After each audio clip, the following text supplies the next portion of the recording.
आप सभी का हमारे YouTube चैनल पर स्वागत है। जैसा कि हम बात कर रहे हैं अनौपचारिक अन्वेषक पर्यवेक्षक कोर्ट न्यूज़ अपडेट के बारे में। आप जानते हैं कि स्पेशल अपील डिफेक्टिव 545 2022 की सुनवाई 8 नवंबर 2023 को लगी हुई है। तो आज हम देखेंगे किस कोर्ट में किस बेंच पे लगी हुई है।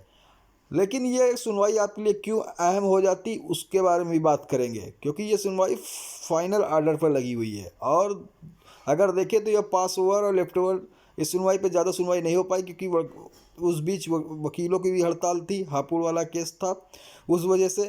और फिर देखें तो इसका जो इससे पहले 10 तारीख को लगी थी इसकी सुनवाई, वो तब भी नहीं हो पाई थी। लेकिन हम पूरी क्रम इसका देखेंगे क्या है। उससे पहले जो भी भाई चैनल पर नए हैं वो चैनल को सब्सक्राइब कर बेल आइकन दबा दें, जिससे आपको सूचनाएं नोटिफिकेशन सबसे पहले मिले, क्योंकि आज है 7 और कल इसकी सुनवाई होनी है 8 को।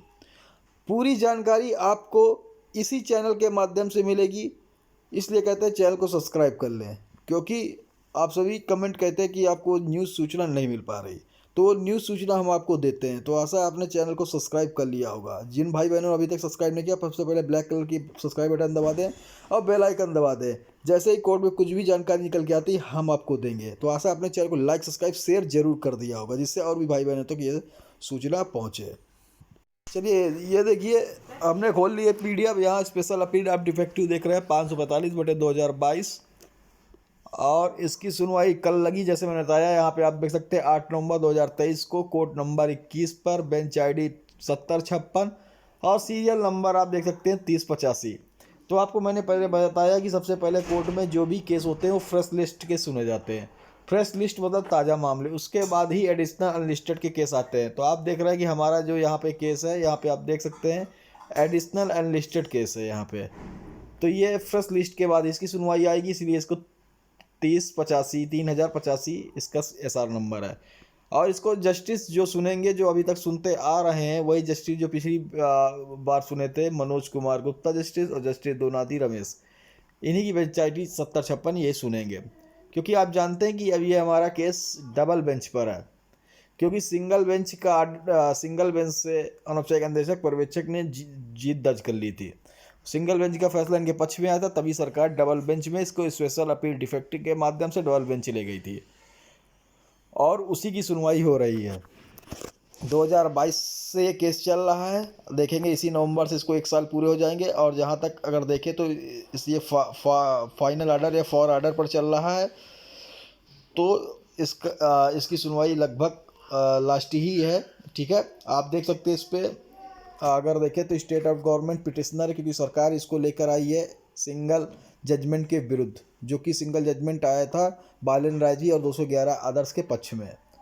तो इसमें अगर देखें तो रिस्पोंडेंट बालन राय जी हैं और पिटिशनर याचिकाकर्ता सरकार इसमें। अब अगर हम बात करें कि इसमें और क्या क्या हुआ, तो आप देख सकते हैं कि मैंने आपको पहले ही बताया था कि 9 तारीख को अगर इसका देखें तो मनोज कुमार गुप्ता दोनादी रमेश जी की हॉनरेबल जस्टिस इनकी 9 2023 को डेट फिक्स हुई थी, लेकिन उस दिन कुछ नहीं हो पाया था। लेकिन अब जो फाइनल सुनवाई है वो 8/11 यानी कि कल 2023 को मुकर्रर कर दी गई है। और कल सुनवाई पे क्या होता है पूरी हम जानकारी देंगे। बस चैनल को लाइक सब्सक्राइब शेयर कर दें।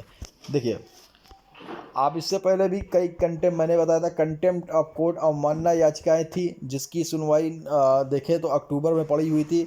लेकिन 3 मंथ का समय सरकार को मिल गया था और 3 मंथ नहीं हुए थे। तो वहाँ पे देखें तो सरकारी वकील ने कहा कि 3 मंथ अभी नहीं हुए हैं और कंटेम्प्ट हम पर नहीं बनता है, क्योंकि समय मिला हुआ। तो अब इसको बढ़ा दिया गया और 3 मंथ अगर देखें तो 4 नवंबर से कंप्लीट हो जाते हैं। अब जब भी कंटेम्प्ट ऑफ कोर्ट या अवमानना याचिका की तारीफ लगेगी, जो कि बालन राय जी की तरफ से अनौपचारिक अन्वेषक पर्यवेक्षक की तरफ से कंटेम्प्ट किए गए, रिकंटेम्प्ट किए गए हैं, तो उसमें सरकार ने क्या हलफनामा दायर किया, क्या किया है, वो भी महत्वपूर्ण जानकारियाँ हम लोग सभी को जानने को मिलेंगी। लेकिन ये केस अगर आप सभी के पक्ष में आ जाता है तो आपका संयोजन आपका स्टार्ट हो जाएगा, उसी दिन से संयोजन चला जाएगा।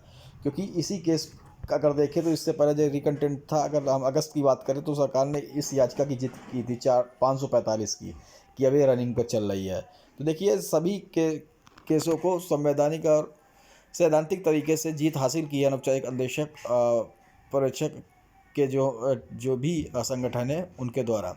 तो ये भी जो केस है, ये भी इसमें भी जीत हासिल करेंगे और जल्द ही समायोजन के रास्ते पर आएंगे।